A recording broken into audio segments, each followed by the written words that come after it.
Welcome to another edition of the Basketball Teacher Podcast.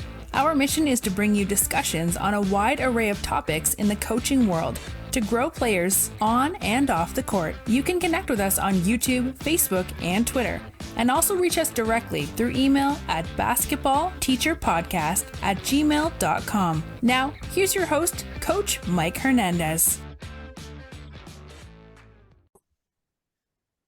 Welcome back, everyone. Thank you guys so much for joining us here for another episode, wherever in the world you're listening to us from, whatever platform you're listening to us on. As always, thank you guys so much. Thank you for the support, the messages, all the interaction and the love that you've sent to the show through social media or through email. Really appreciate it, and looking forward to bringing this one to you. This is a really cool episode to kind of have tied at the end of March when this episode is being released, because I think by that point, all of you listening, your seasons will probably be wrapped up and you'll be able to do a lot of reflection and think about things that you got going on for next year. And of course, as coaches, one of the things that we really want to make sure that we have with the group that we got every single year is good chemistry.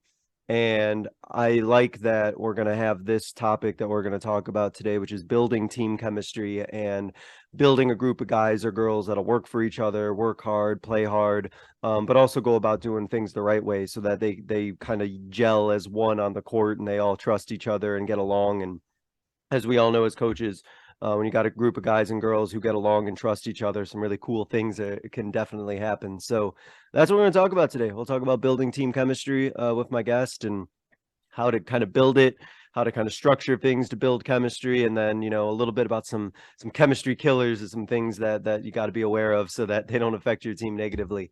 Very happy to be joined by a guy who's, as he told me, his life's basketball. His work is basketball.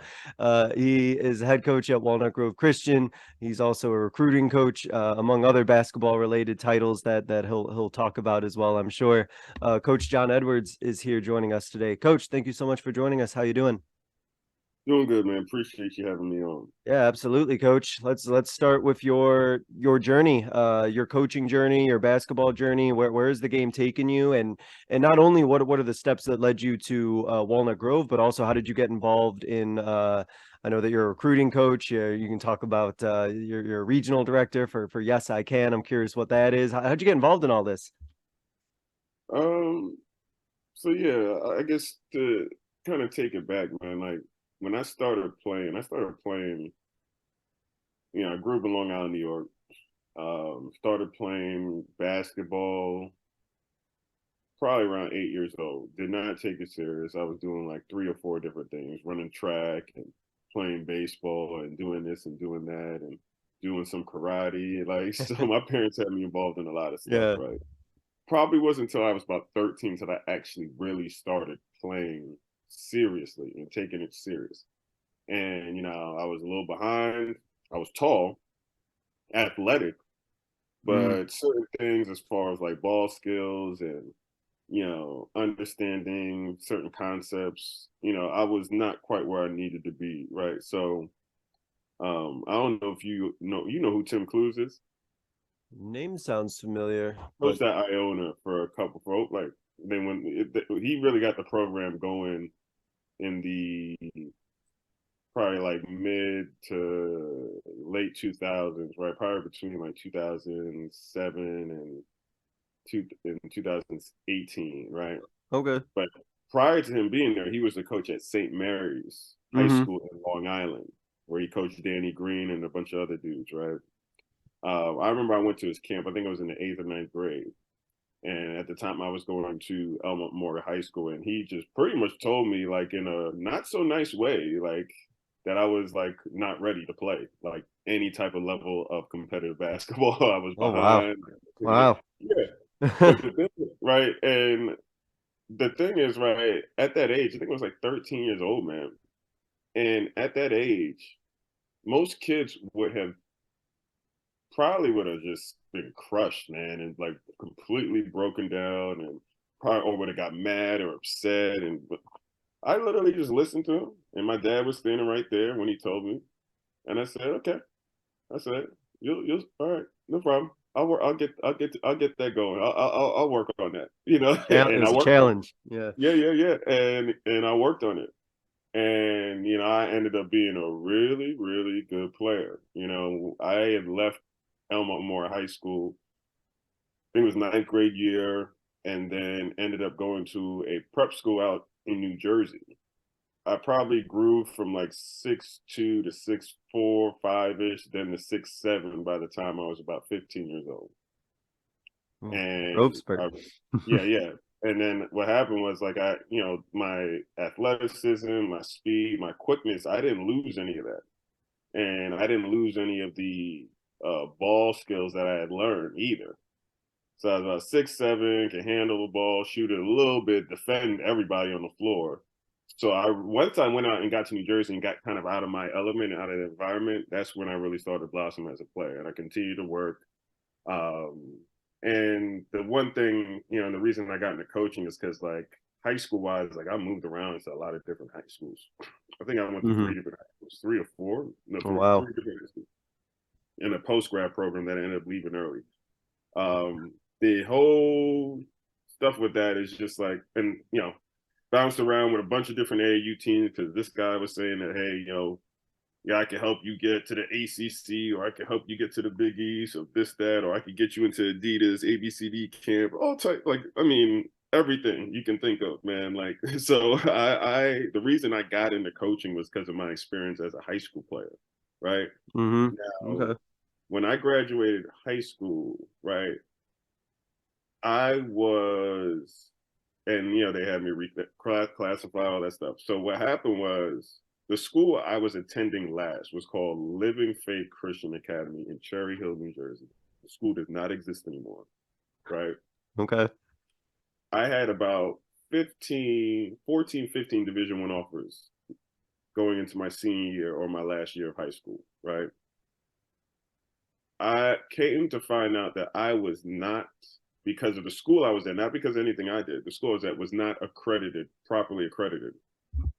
So wow. I was deemed ineligible. And that's when they started cracking down on a lot of the prep schools or post or whatever that want to call it.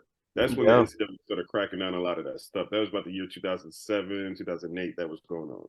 So you're pretty sure you remember like Laurinburg Prep and Mount Zion Christian, which is still around, but a lot of these different, Florida Prep, a lot of these different like prep and post-grad programs that were popping up, and kids were, schools were sending kids to these places to get them eligible, in 1 year or whatever. So my school wasn't like that, but my school did not go through the proper channels to make sure everything was good. So I ended up being ineligible. I went to Stony Brook University. The coach at the time was Steve Pico. I went to Stony Brook University, kind of just a thing of like, well, I didn't have any, like, a lot of schools, kind of, weren't going to touch me at that point. And, Stony Brook tried to go through an appeal process with the NCAA to deem me eligible. That's really why I was there. Yeah. That didn't work. No. So I ended up being there only for a semester and ended up going to Tyler Junior College. Now, at the time, I was like, what is junior college ball? Because up north, we don't really have a lot of JUCOs like that. Like, there's probably a handful, but, down south, in Midwest, Kansas, Iowa, all that stuff, you know how it is. Junior college basketball. I mean, that's Division I basketball, but I didn't know that. So, getting educated at, I ended up going to Tyler Junior College, right? That's where Jimmy Butler went. Actually, Jimmy Butler went there a year before I played there, right? Before he went to Marquette. Oh, okay. But that going there was probably the best thing that ever happened in my life, though.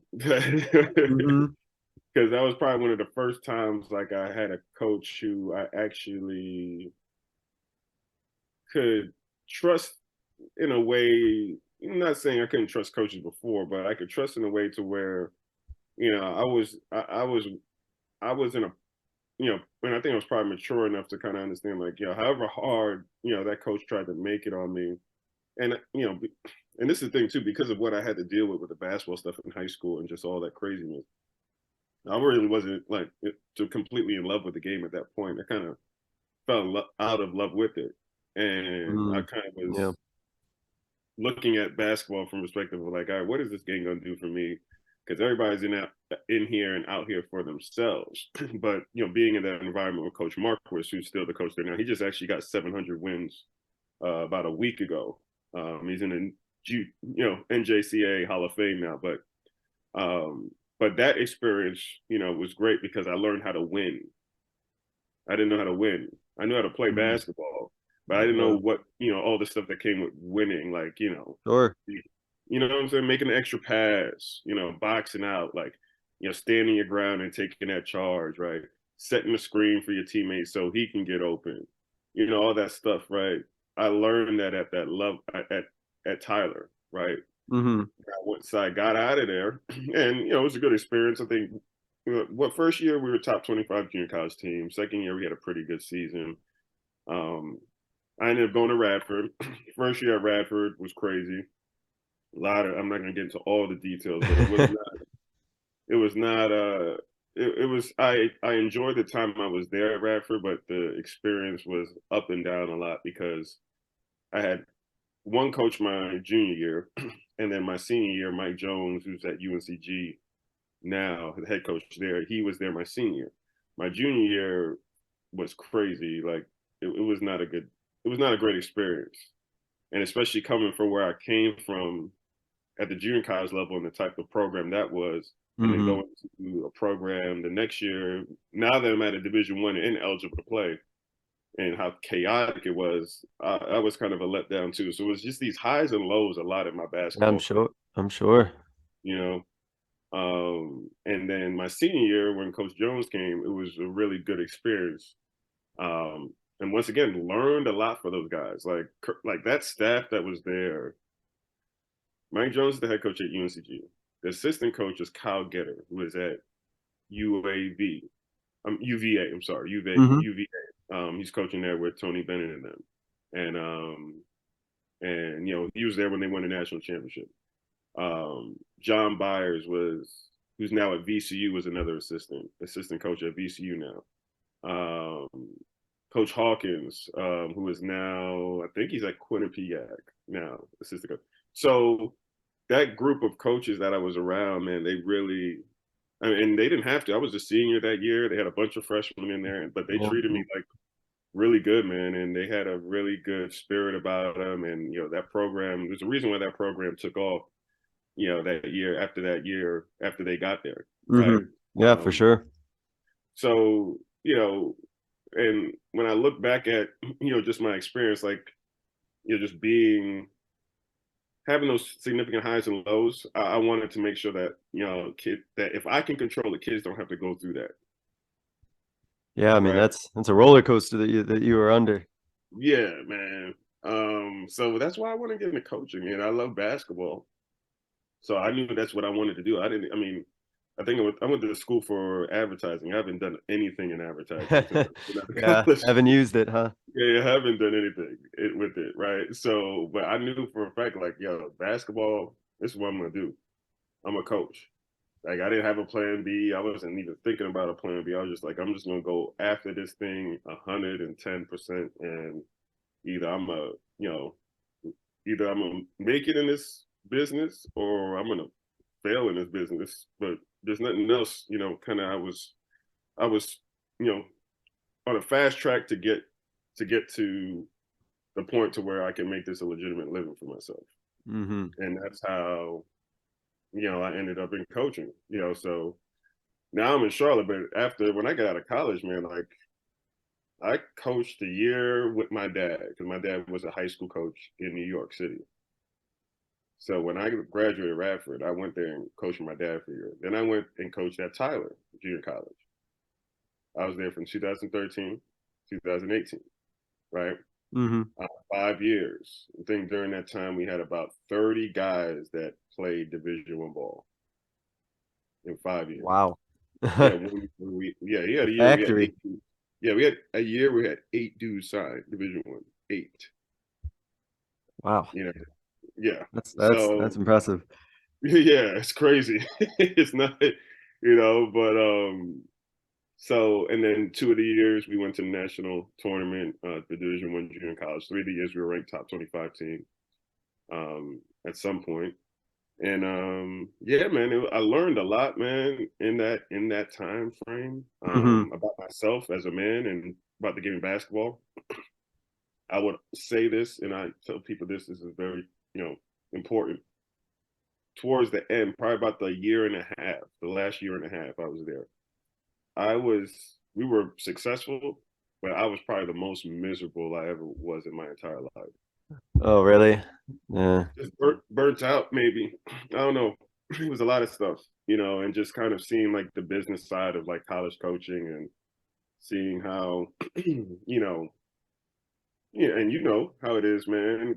Coaching is not, you don't get rich. You know what I No, mean? Like, not in for the money. That's for yeah, sure. yeah, you're not doing it for the money. And, you have these ideas about yourself. And yeah, I'm a young man and I'm like, I got my whole life ahead of me. Like, I'm going to start early. And then by the time I'm this age, I'm going to be making, this amount of money. Right? You think that, but you have no control over that. Yeah. No, you're right. Um, so it's the coaching in college, especially Division 1 level, because majority of the folk that I was around, because of the players we had, were Division 1 dudes. Sure. So just being around that, seeing that was like, I don't know if I want to do this, you Yeah. know, because you kind of see, some of the stuff, and I'm not going to get into any It's specifics, but you just, see kind there's a of lot how going on. a lot going on, a lot, and the way folks treat kids, how Mm, they view kids as some cases not necessarily people, but as things they can use to kind of elevate themselves, elevate like, themselves. Yeah. that whole deal. Yep. So I was probably tapped out. I probably was like sick of like the business side of it. Like, but the kids probably couldn't tell, and people probably couldn't tell really from looking at me on the outside. But inside, I was like torn apart. Yeah. Um, so I just like, I think 2018 we won our conference Region 14, won that, went to the national tournament. 8 dudes signed Division 1, and then I said, I need to get out of So it. I need to, that's it for me. yeah, I need to get out. Yeah, because I was like, I just felt, people think, well, why would you stop then? It's like, for my mental health and my sanity, I needed to. Yeah. So, Not worth it if you're miserable. yeah, man. And I just packed up. And, obviously I let coach know, and, he was supportive of it. And I said, yeah, I'm moving to Charlotte. And I moved to Charlotte, no real plan. I knew, There you go. Yeah, you were there. yeah, yeah, You just went.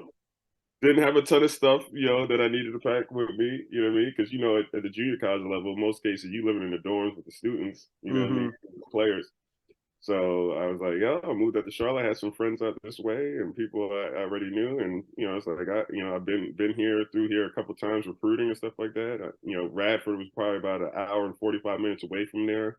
So I spent time there, a significant amount of time there over, last, you know, at that point, 8 years of my life. So I was just like, all right, this is where I'm going and this is where I'm planning. This is where I'm going to make it. That's what I said. I Yeah. said, I'm gonna make it here. This is where I'm gonna make it. I'm gonna make basketball my life here. Now I didn't want to coach no more though. Oh, yeah, yeah. Well, yeah, you said you were burnt out, so I was sick, man. I didn't want to coach. I was yeah. just like, I didn't even try. When I got here in 2018, I was looking around and and I was thinking maybe I'll coach. But I wasn't really passionate about coaching. I was just coaching because I knew that's what I could do. And if, Right, there was a right. place where I could coach out here, I'd coach. Then it got hooked up with the NCSA thing. So, and it was a good paying job, good work-life balance because it was remote and I got opportunities to just kind of just be involved with the game, but not be in it. So it gave me kind of Mhm. like a breather. And then, I was doing that for about 2.5, 3 years, got engaged to my wife now. And the crazy thing is she was telling me, and she was talking to me, and we were kind of going over just like life plans and what we kind of foresee for the future. And she said, like, why don't you get back into coaching? Why don't you She do this? knew. Yeah, right. She said that. I Yeah. was still like, man, I don't even want to be around this game, like Yeah, yeah, that. right. But I saw an ad, man, for Yes I Can basketball, right? And I'm like, it came to me, those Indeed,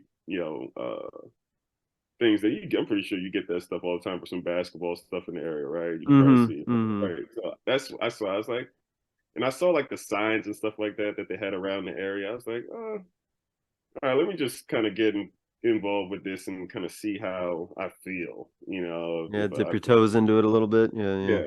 And, it was not what I was expecting, but that was probably the best thing because it wasn't what I was expecting. It was different than anything that I've been a part of in regards to it was, yeah, it was intense. It was about making the kids better. It was about kids being, being taught how to play the game the right way. But it was so much more in regards to just the mentorship aspect of it, and just building up like young kids. And then I was like, all right, this is why I got into coaching. This is like, and that kind of just got the blood pumping again. That's where, that made me a better coach, that experience, because I was coaching kids as young as 5 years old who don't know anything about what they're doing.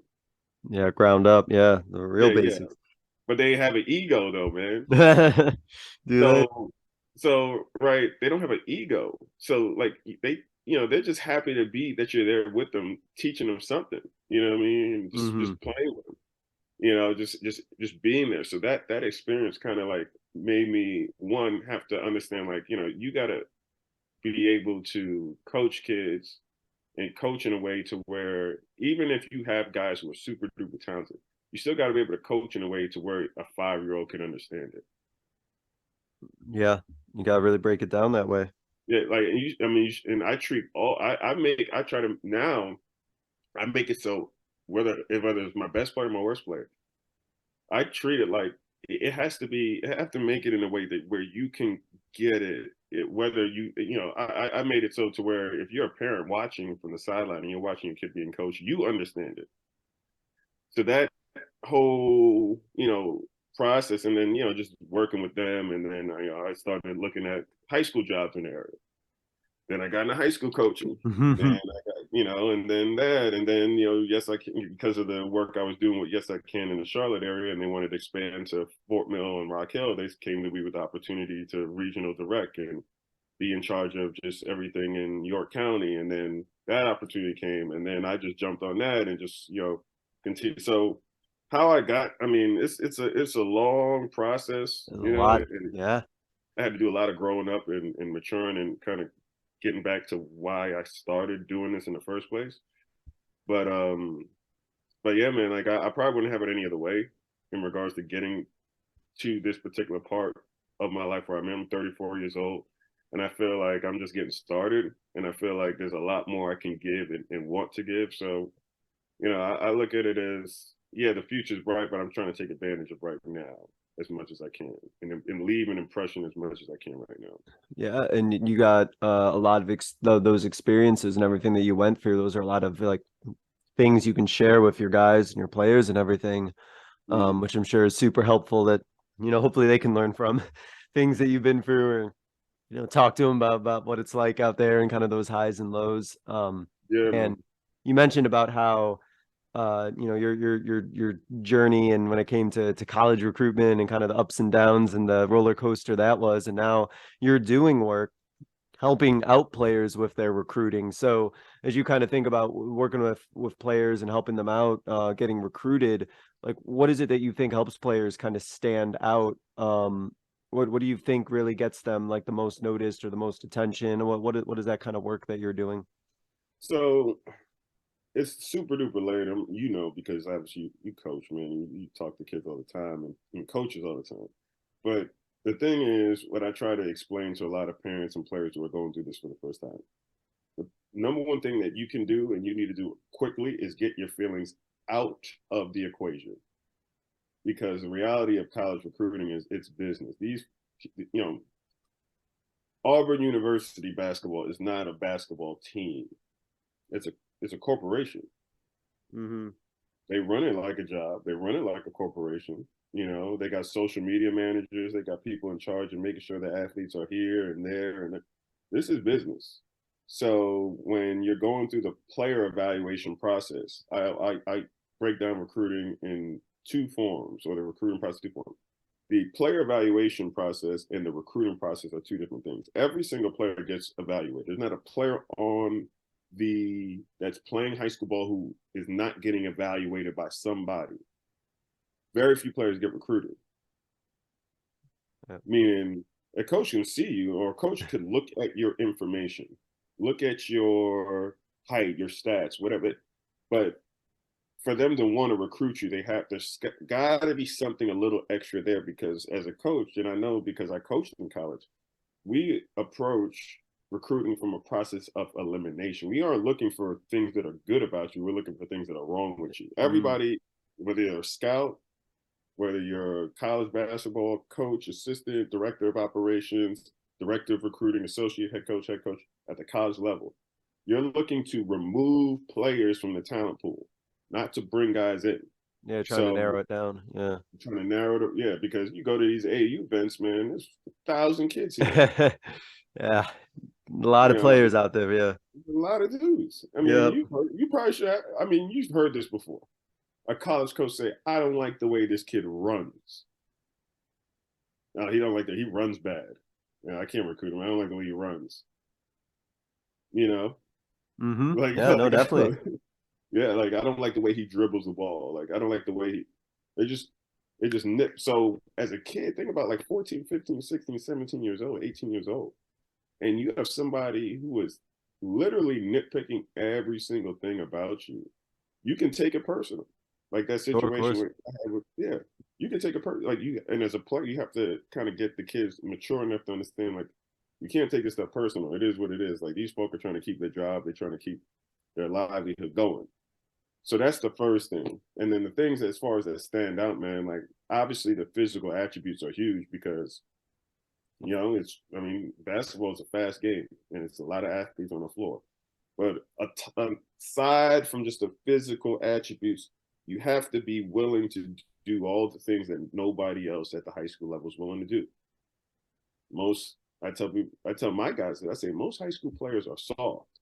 I said, if you are mentally tough, if you are physically tough, you can beat out a lot of kids just off of that alone. Because most of these kids are not prepared or not built to deal with adversity well. So if you could train, so like certain things like that, it's kind of just the stuff that makes you really special. Like, and it's a mentality, it's heart, it's work ethic, because, if you have the work ethic and you have the heart and determination, you're going to get better at the skills. But it starts early in regards to building that mindset. Like, you have to be I tell people all the time, I tell my players and players that I work with all the time, our coach, I'm not normal. I have something kind of wrong with me wired upstairs to, like, I'm 6'8.5". Right? I ran a mile in 5:45. I was like beating guards and sprints, diving across, like, track and field lines to make times, like diving to make, running through walls, like, almost, in the sprint. Yeah. You have to be a little wired, a little crazy to kind of really get yourself to to that level that gives you that edge over everybody else. Because it's not just athleticism, it's not just skills, it's a whole type of different mindset. Yeah, I mean, in that, like, I think one of the points that you mentioned, and I try to tell some of the players that too, like you mentioned, is that for these people who are recruiting, or these coaches that are recruiting, like you mentioned, right? It's their livelihood, right? This is their jobs on the line on the decisions that they make, and they're not, they're not gonna make a decision that they think is going to negatively affect their employment. So, like you said, they can't take it personal, because they're looking out for themselves and their own livelihoods. I agree with that, man. Like, because you see, we're gonna see in a couple of weeks here, man, this whole coaching carousel, man, and guys, getting dropped. Guys have already gotten fired, from some guys that I know have already gotten fired from their jobs, already. It's not even March yet. So, these guys are fighting for their lives, technically, if you think about it. Yeah, no, you're 100% right. I completely agree. On the subject of team chemistry, Coach, how do you define team chemistry? So in that sense, like, what outcomes do you look to see on the court once chemistry is established? So kind of like, first off, like, what's kind of like your definition of like what team chemistry is? I would say team chemistry would be the attitude the personality of your team. You know, and obviously, like as a coach, coaches say you want your players to take on the personality of the coach, but I don't know if that, you know, my personality in real life is very laid back and very calm and very patient, and I'm patient on the, like as far as coaching, but very, very slow to say anything, you know, that I don't know, like very calm and relaxed. As far as coaching is concerned, I'm not like that. I'm very intense coaching wise. I'm very demanding, holding guys accountable to not just how they play in regards to, it's not about makes or misses, it's about how they're playing, their attitude, their focus. So like, you know, and the unselfishness, like, you know, my players are going to see me sweat. Like they will see me literally drenched in sweat out there. Like I've gone out there and done the drills with the kids. Like I've literally gone out there and closed out, and I've done I've done it all. Yeah. So they're gonna know, and you know, my assistants do the same thing.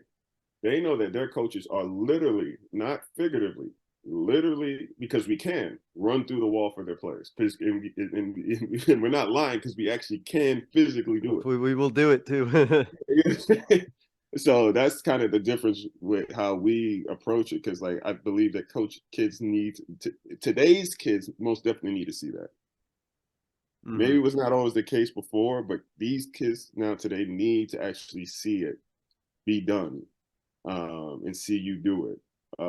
So that's the personality of the team. I would say would define, like how I would define team culture. And so when I guess what kind of a good follow-up to that is, and I know that all the processes are a little bit different, and everyone's timetable is a little bit different, but kind of in your experience, and you've been at multiple different stops and multiple different places, is there like a timetable of like how long it takes to really get good chemistry established, in your opinion? Is it just like an ongoing, like it's always being worked on or always improved, or kind of what's your thought on how long it should take for that team chemistry to be there? I think my job is to bring out whatever is in them out as quickly as possible. And sometimes it takes longer. Sometimes you won't find out to the end of the season, really the true character of your team. Sometimes you find it out really early. Sometimes, you know, this year I would say we found it out after we had a very disappointing loss, and guys were not doing what they were supposed to do on the floor. And, you know, I said, all right, you know, I'm going to go out and find out who the quitters are in this program. I'm saying I'm going to make practice to the point where you consider quitting, because I need to find out now who the quitters are and who I can count on now. That way, once we get to, you know, playoffs, I'm not, you know, questioning who the guys are, who's on the boat, and who the guys aren't. So I made it a point to drive and get them close to the edge of the cliff as possible. And push them right to that breaking point. Yeah.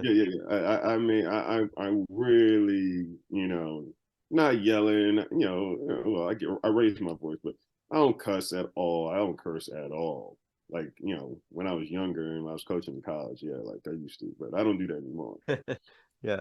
But I don't curse at all, right? But I'm serious, like, and I don't play. And I just make sure that, you know, we're gonna figure out what you guys have in you, you know, and if you have weakness in you, we're gonna get it out of you before, because I'm not gonna have a situation to where I don't know. So it's ongoing. Like I've been on teams where, you know, guys, you know, the team clicked last week before playoffs. Yeah, right there at the end there. Yeah, right, they come together. Right there. I had it when, you know, guys were on 100 early in the year, but got burnt out. You know. Yeah. So, you know, you had you know, you probably had all of it. So I think it's an ongoing thing, and you got to also make sure, like, you got to find out what these kids are trying to get out of this, especially in high school, man. Like, because some kids are just there because they want to they want to be on the team with their friends. Yeah. You know, they're not thinking about college. Yeah, they're gonna be done after high school. Yeah, like, It's oh, just like a hobby. yeah. And you got some kids who's like, man, I'm trying to play in college. And I always tell guys this. I say, hey, you may not take this serious, but you're putting this uniform on. And I said, your friend over there on your team, this is life and death to him, man. This means a lot to him. So yeah, you may not care about it like he does, but do you care about him? And if you care about him, even though this may be it for you, you need to treat it like it's not. Because if you love him, you're going to do right by him and give it, while you're here on this team, give it everything that you have. Because if you can't do that, you might as well not be here because you're screwing the guy that you say is your friend. Yeah, yeah. And it's gonna hurt him and his aspirations probably if he doesn't have teammates he can rely on. Yeah. You know, so you have to kind of find what everybody's out here for. What are they trying to get out of this thing? You know, are they, you know, and the sooner you can find that out as a coach, I think the better you're equipped to coach your players. Like a lot of times, you know, coaches don't want to talk to kids about this stuff, or talk to them about playing time, or talk to them about what their goals are, or talk about what they're looking to, you know, because I don't know. I don't know why. I know I don't do that, and I can't speak for any of the coach why, but I think it's important, man. Like, you got to know what motivates these kids. What are their goals? What do they want to be in life? What do they want to grow up to do? What are they are aspiring to be? Because whether it has nothing to do with basketball or not, you could tie in how they treat this game into whatever else they're trying to do in life, you know? So I think it's important to figure that out soon so you can coach them and then get them rallied around one particular or two or three particular things, goals. You know, like, this is what we're trying to do because, you know, this is what we're trying to do as a team. Right.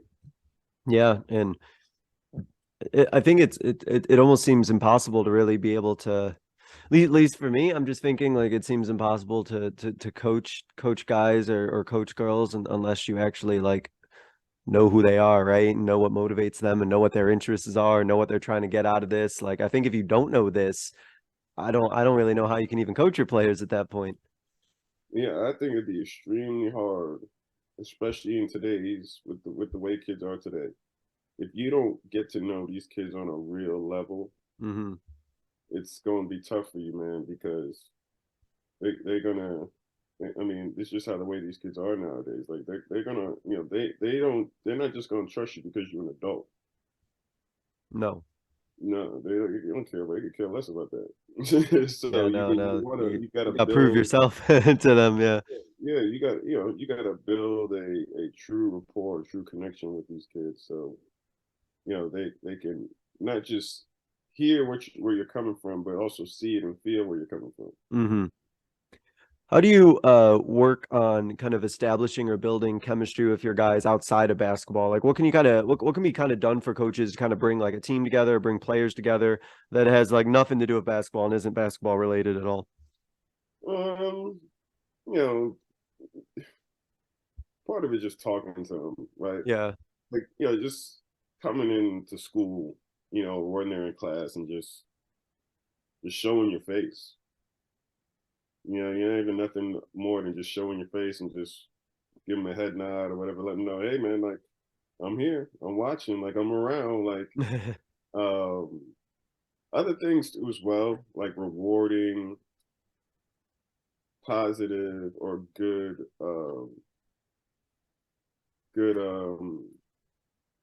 like good teammate behavior. Like if a guy is, you know, in a game and we're playing a game and he's on the bench cheering and hollering and, you know, making sure his teammates, you know, are know what's going on or are intense and are energetic and just keeping that morale up. You got to point that stuff out. You know, I think it has to. I mean, part of it has to be basketball related in regards to because everybody's not going to score 20 points. You got to find ways to reward the guy who's not going to score 20. No, he may not even score 5 in the game at one point in the season, but you got to find a way to kind of shout him out for what he does on the court, because they're all on the team. So like some guys, you know, the guy who scores 20, the guy who scores 15, he's going to continue to get love, and people are going to, you know, cheer him on, and, you know, the students and the teachers are going to show him love. But how do we show that same level of gratitude or thanks to the guy who plays 2 minutes a game? Mm-hmm. And so in a way where everybody can see it, like, you know, what we did, like we gave out like different, like kind of awards for guys who for different stuff. Like, you know, we had a Warrior Award, right, for the guy who just, not the best player, but the guy who just showed the most warrior spirit, right? Because that's our logo, right? Oh, okay. Yeah. Yeah. Like we would give guys, like, you know, we did like, you know, those rebound bubbles, right? That you put in a ring, put in a basket for rebounding drills that block it. You know what I'm talking about? Yeah. So what we have is, like, when a guy gets 10 rebounds, they sign it. Right. Okay. I like that. Yeah, you get 10 rebounds in the game, you get to sign it. So guys, you know, some guys got like 5, 6 of them things on there. Yeah. If you get 2 or 3 charges, right? I love the charge one. Yeah. Yeah. We get you, you know, I don't know, we get you a crispy, you know, box of crispy we get you some, you know, elite socks or something like that, or, you know, we buy you lunch, you know, that kind of stuff. You know, I think because the other stuff aside from the scoring and the cute plays, just finding ways for those guys who are not going to be you know, probably never going to start a game for you. No, but still recognize them. Give them incentives to do the things that nobody else, like I said earlier, that nobody wants to do. And like, I think it also shows, you know, in your guys and everybody, right, that there's so many different ways that you can contribute to being a good teammate or being a good basketball player that don't even necessarily have to show up on any like stat sheet or anything. Yeah, man. I agree. Yeah. And I'm sure, and you can talk about that. I'm sure when they get recognized, or when they win like that Warrior Award or those other awards you talk about, I'm sure their faces light up and their teammates are probably all clapping for him and everything too. And it's probably that you can like probably see a lot of positivity and, you know, joy on a lot of kids' faces when that stuff's being recognized. Yeah, man, it just helps. You know, it's that stuff, man, is when you're trying to get a group of guys to work together and find value and appreciate, because it's, you know, it's oftentimes like, you know, the best player on your team may not necessarily see the value in the guy who, you know, doesn't score a ton or even look to score, but he's out there making sure the plays are ran correctly, making sure, you know, he does what he's supposed to do as far as rotating on defense. You got to find ways to where, you know, everybody feels like a star, you know. And yeah. You know, everybody keeps them motivated too, especially in high school, because you got parents involved, man. Heavily involved. Yeah. And I tell people this all the time. It's in high school, the difference, people ask me what the difference between coaching in high school and coaching in college. It's a lot easier to bring the camaraderie aspect around guys in college because they live together. Yeah, they're always, yeah. When in high school, it's tougher because when they go home, whether it's a win or a loss, I'm telling you, and you know this, man, their parents ain't talking about the team. The parents are saying, man, you should have shot the ball more. Yep. You should have played more. Or what's it called, pass you the ball more? Or what plays were you guys running? Why were you? You know, the parents are only concerned about their kid. They ain't concerned about the team. They ain't asking how Johnny's doing in school, or, you know, how's his family doing, or how's it. Anybody asking that? They like you. And I'm trying to get them to think about we, us, we, us. Yeah, so mental shift, because they're not going to have that. They're not going to be having that conversation in the car after a game about we. Like, yeah, most cases I mean, if you have parents who do that, and like, I'm the type of guy, because I don't care. I'll bring it up in a parent meeting. I'll bring stuff like up in a parent meeting, just say, hey, just so you guys understand, I'm trying to get these boys to think about a team. So if you're gonna come in here and try to cause rifts between players, cause rift between teammates, or whatever. And say, you got a problem with something I do, you come talk to me directly, but don't come spilling any seeds of selfishness or jealousy amongst your Mm-hmm. kids. I don't care, because that's super important, man. Like that, because that's the stuff that kill. That jealousy stuff, man, that stuff would kill a team quick. Yep. So you got to get out ahead of that stuff right away. I tell guys, don't even. I said, like, yo, if you guys, I said, if 3 or 4 of y'all like the same girl, don't even, none of y'all need to be dating her. I said, I'm serious. I said, Yeah, I know. I said, and none of y'all need to be dating her. I said, leave her alone. Leave her alone, because y'all don't know y'all not mature enough to handle that. Yeah. Especially in high school, you know how these kids are, man. No, that's a disaster. Yeah, they date each other weeks at a time. So Mhm. that's not a good so and I'm frank and very honest in regards to this stuff. I don't care, because they're gonna be adults one day, and it's not like these kids aren't having these conversations anyway. So Sure. it goes back to what I'm saying in regards to getting your players to buy into you as a coach. You got to be honest too. You can't play these kind of games with these kids, because they're not dumb, and they know when you are trying to treat them like they dumb too. Oh yeah, they'll see through it. So it's better, because, or even just acting like you as a adult are exempt from the stuff that they went through when they were younger. It's just a little different, but it's still the same stuff. Mm-hmm. Yeah. Yeah. Um, so when you're thinking about your practices, that I'll start with that. When you think about like your practice structure, what do you do, or what do you think coaches can do with their practices in a way that obviously they're going to be working on the basketball skills, but also does things that are going to improve the chemistry on the team? Um, Competitive drills when guys going up against each other is important, but Mhm. also when they're doing that, you got to stress the importance of them competing hard against each other. I always tell guys, I say, yeah, you got to compete against each other, not because you're trying to beat one another per se, but you're trying to, like, if you love your teammate, if you love this guy, you say, we all family and brothers and all that stuff they love to say, right? Cliches. Well, if you love him, you got to make sure he's prepared to go into this game and compete at a high level. And you can't do that if you don't play hard in practice. Yeah, you You know, push each other.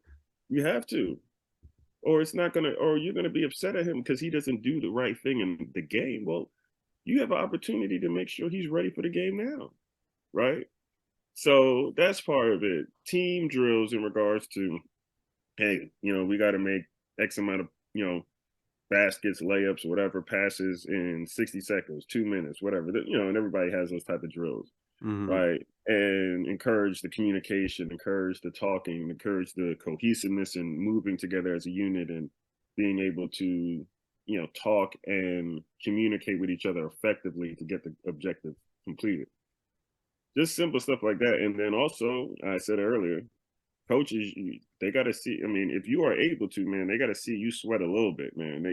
The kid, yeah, they got to see a little bit. You may not need to be able to have to, you may not be doing suicide, but they need to see that energy. Roll up your sleeves a little bit. Yeah, Yeah. yeah, yeah, yeah. Get in there and get dirty a little. Get your hands dirty a little bit, right? So these are just some things that I do, but every coach is different. But I would say that for me, those would be the three things. Mm-hmm. I think that I've stressed the teammate one before too, about how like if you really want to get this team better, right? If you really like this person as much as you say you do as your teammate, shouldn't you be pushing them as hard as they can be so they can get better? Like, Yeah, and for some of them, right, they need that explained to them, or have that concept explained, because maybe they don't have that realization until it's said to them. yeah, man. Like that. It's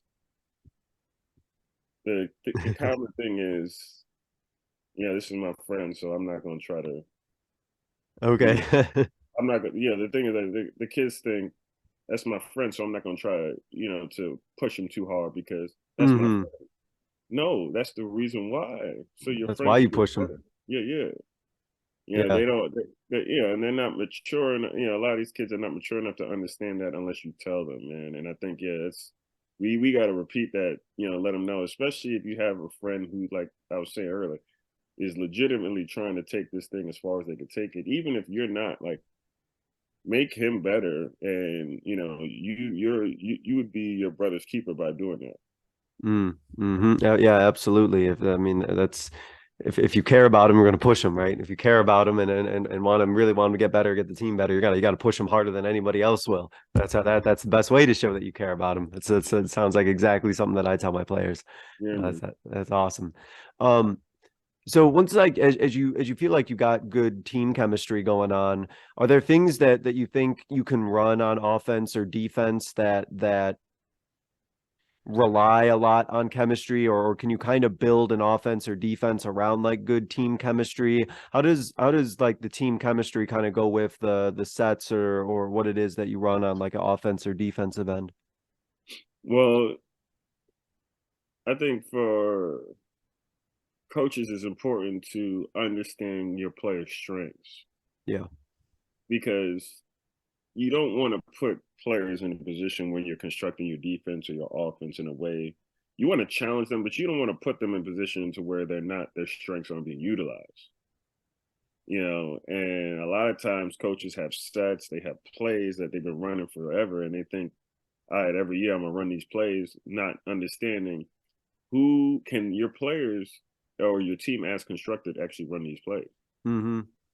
Do they have a ball screen guy, like a point guard who could really run ball screens effectively to where, you're going to get shots consistently? Well, if you don't have that point guard who can effectively do it, well, by you doing that, you're killing your team, Yeah, yeah.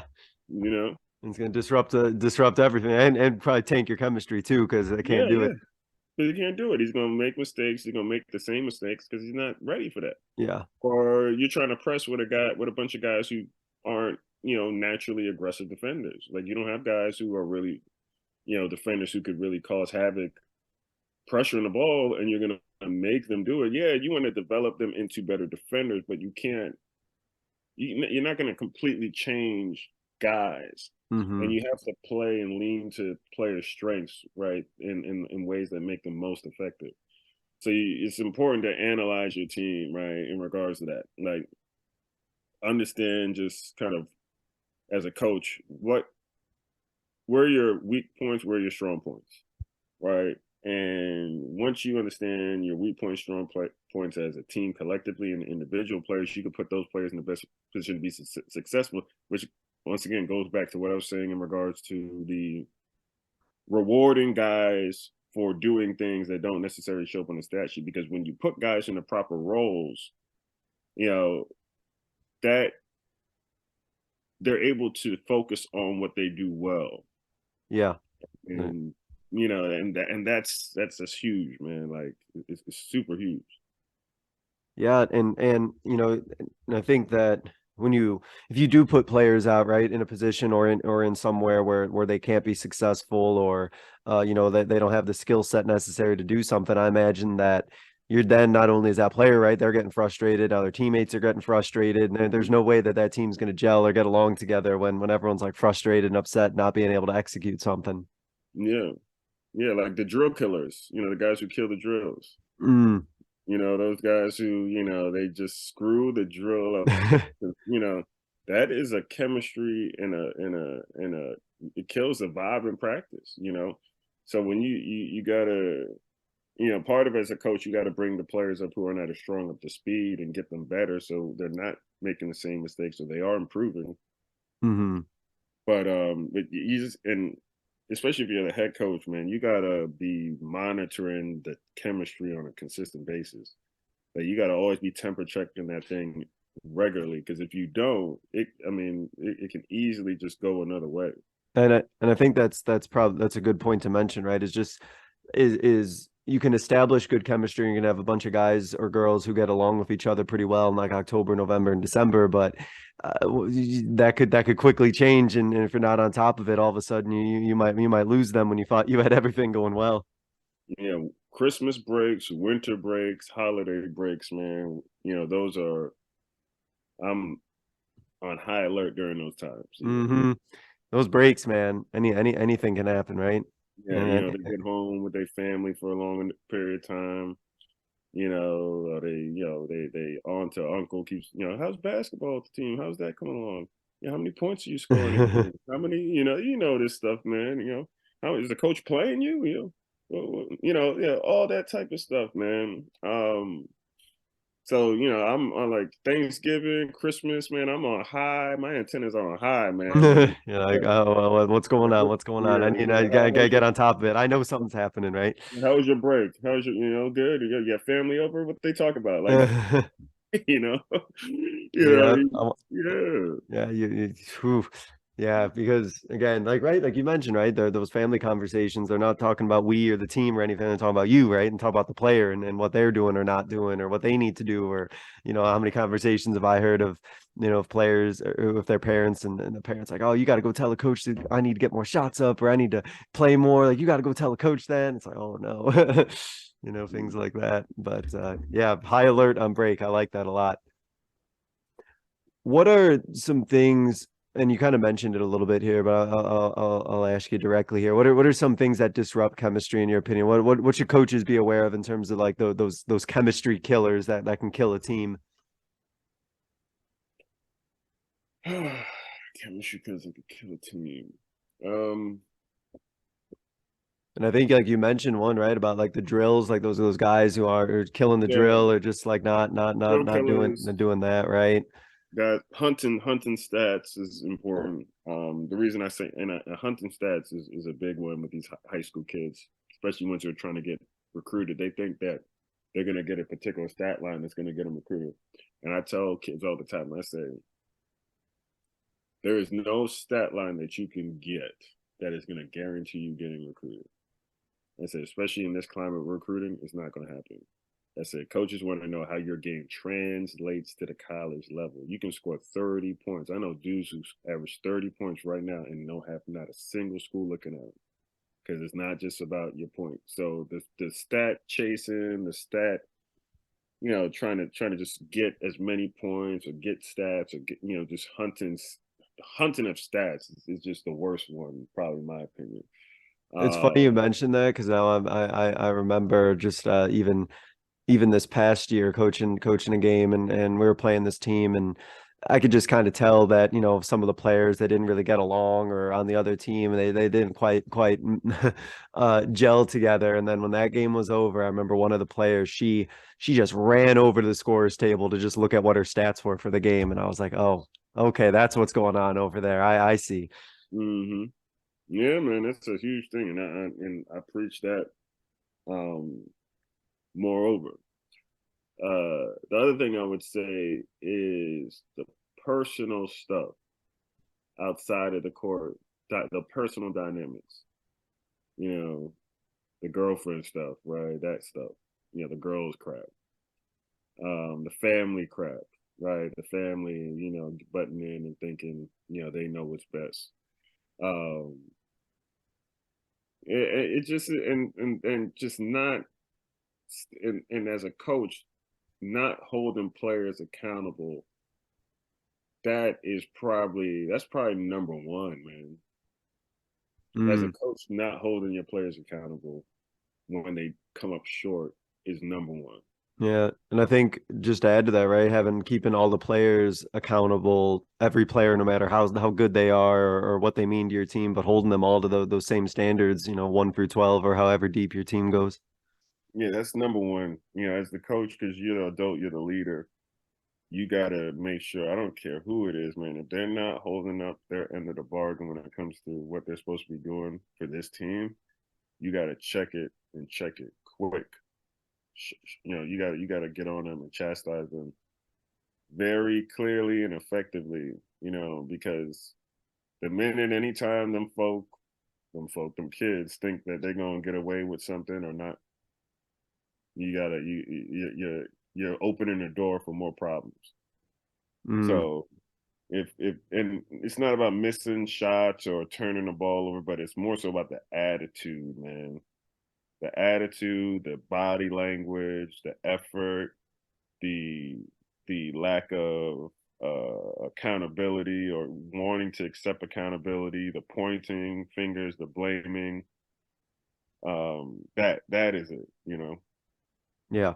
Yeah, no, 100%. I think that you just always got to be aware of those things, right? That they could be out there and like I think one of the overall points about as you and I've kind of talked about is that you just always got to be watchful, right? You always got to be mindful because, as you said, they're teenagers, right? They're kids, and they might have they might be demonstrating all like the maturity and all of the things that you want, one day, but then something might happen, at school, or something might happen at home, and all of a sudden they might be a completely different person the next day, and you got to be on them and you got to know them.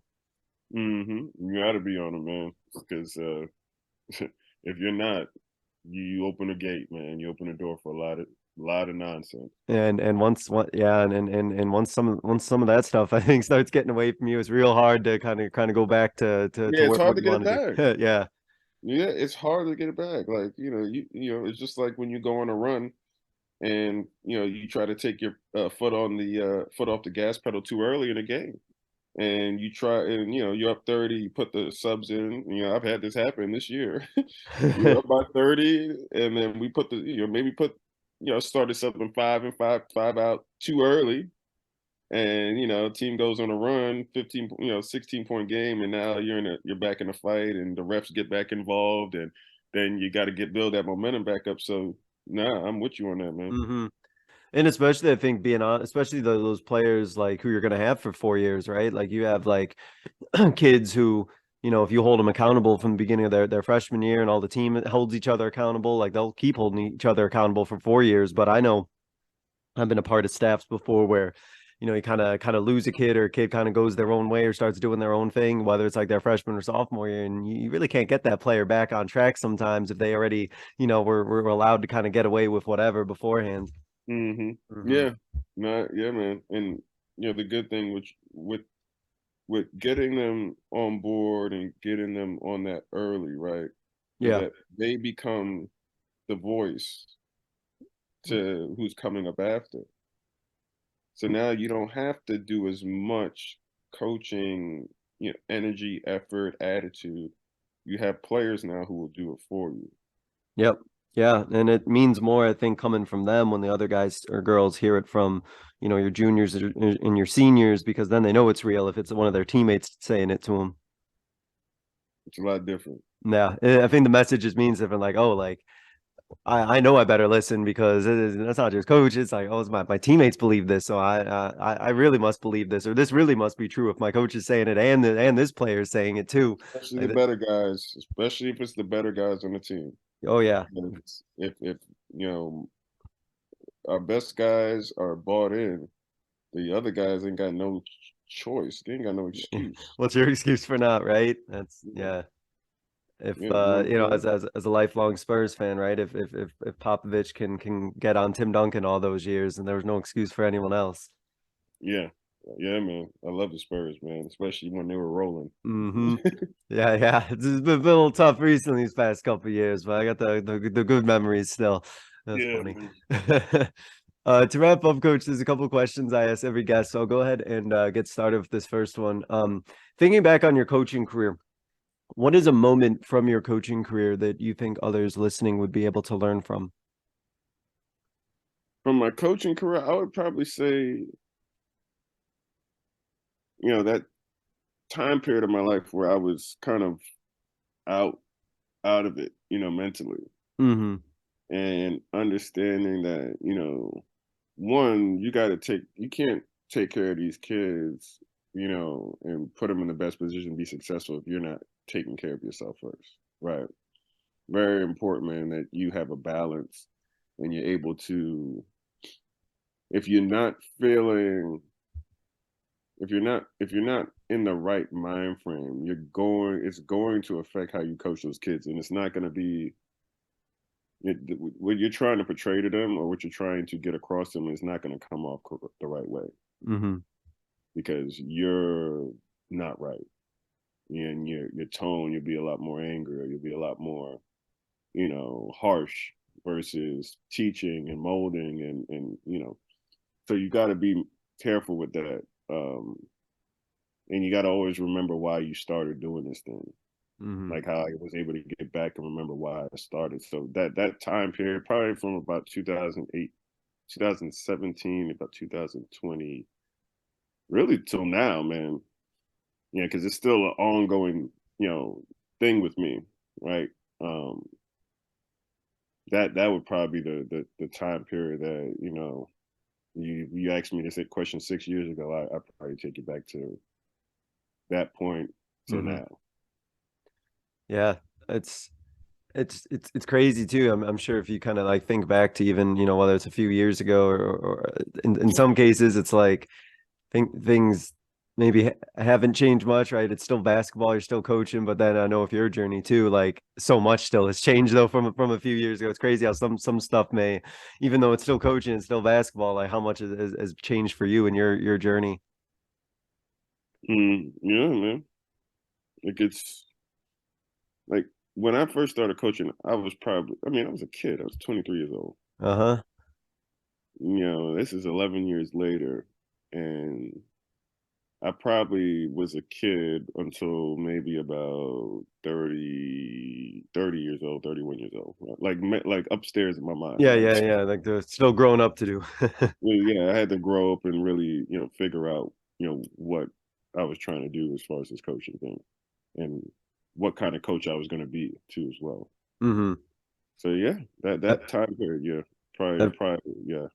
Yeah, every journey is different for sure. Everyone grows up different, kind of like players too, right? Like it's kind of like you talked about your growth spurt you had as a player. It's kind of like then you had the maturity or a mental growth spurt, it seems like, as well. One of those. The mental growth, that's a good, I like that. Yeah, mental growth spurt. Yeah, I had a mental growth spurt.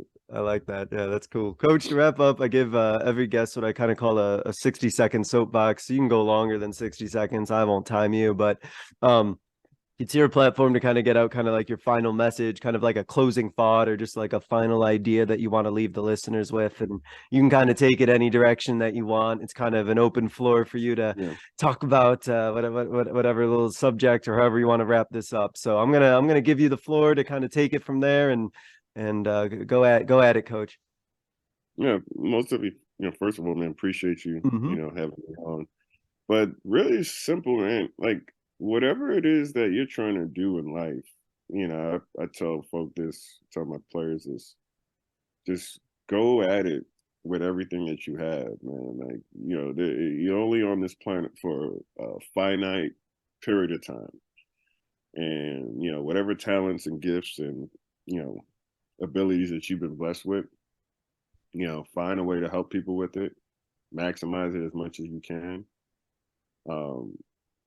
And I wouldn't say, you let it define you, but, that whatever that talent and gift that you have or strengths that you have as a person, as an individual living here, man, there's a way, or most of it is a way that you can help people with it. So that would be, the thing I would love to leave everybody with, is just go hard, man. Like, don't leave any stone unturned. When it's time to take a leap or take a jump or take a risk, go ahead and go for it. Because you don't want to look back and say, man, I wish I would have tried this or did this, or you don't want to, that's a hard, that would be a sad thing to think about, when you're, not old enough to maybe do some of these things, so yeah. Awesome. Yeah, that'd be it. Awesome. Coach, I want to thank you for coming on, talking about your journey. And it certainly was a unique journey and the ups and downs and the roller coaster you had for playing and for coaching and everything that you went through, talking about team building, team chemistry, and all that good stuff, man. I really appreciate it. Hopefully you guys are able to keep going and having success these next couple of years, and with the group that you got, and as they keep growing in maturity. And really appreciate it, Coach. Best of luck along on the way, and good luck on the rest of the journey, and thanks for coming on. No, thanks a lot, my man. I appreciate it. Thank you all for listening. This was another edition of the Basketball Teacher Podcast, and we will see you guys next time.